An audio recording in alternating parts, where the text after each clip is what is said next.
বৃষ্টি বিপর্যস্ততায় জলবদ্ধতা নিয়ে গতকাল নাকাল ছিল রাজধানীবাসী। কেন এমন জলজট? উত্তর খুঁজতে রাজধানীর শেওড়াপাড়া থেকে যুক্ত হচ্ছেন সহকর্মী তাহিদ সৌরভ। সৌরভ, জলবদ্ধতার বর্তমান কি অবস্থা?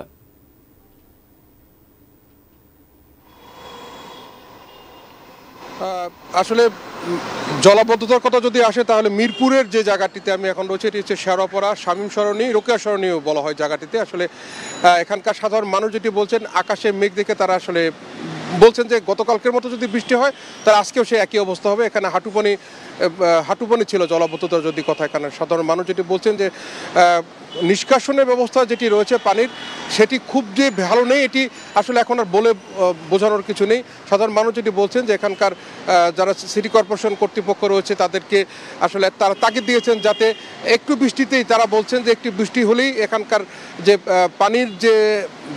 পানি যে নিষ্কাশনের ব্যবস্থা সেটা আসলে খুবই দুর্বলতার কারণে এখান থেকে সাধারণ মানুষ চলাচল করতে পারে না। গতকালকে সামাজিক যোগাযোগ মাধ্যম, গণমাধ্যম সব জায়গায় কিন্তু এখানকার পানির যে পরিস্থিতি যেটি রয়েছে সেটি দেখিয়েছেন সাধারণ মানুষ।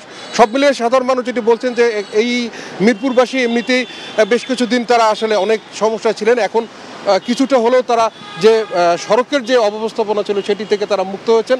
একটি মেট্রো রেল হয়েছে, সেটি আসলে তাদেরকে যানজট থেকে মুক্তি দিয়েছে। তবে জলজট যেটি রয়েছে সেটি কিন্তু এখন তারা সেই একই পরিস্থিতি রয়েছেন।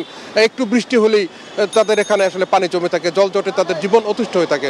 সব মিলিয়ে এখানকার জলজট থেকে মুক্তি পাওয়ার জন্য সাধারণ মানুষ কর্তৃপক্ষ অর্থাৎ সরকারের কাছে তারা আবেদন জানিয়েছেন যে কোনো উপায় হোক এখানকার কিছু বৃষ্টি, নামমাত্র বৃষ্টি, আকাশে মেঘ দেখলে অনেকের কাছে আসলে এখন খারাপ লাগা শুরু হয়ে যায় যে একটু পরে বৃষ্টি হলে জলাবদ্ধ হবে। সব মিলিয়ে এখানকার সাধারণ মানুষ বলছেন যে তারা চাচ্ছেন যে কোনো উপায় হোক এই জলজট থেকে মুক্তি।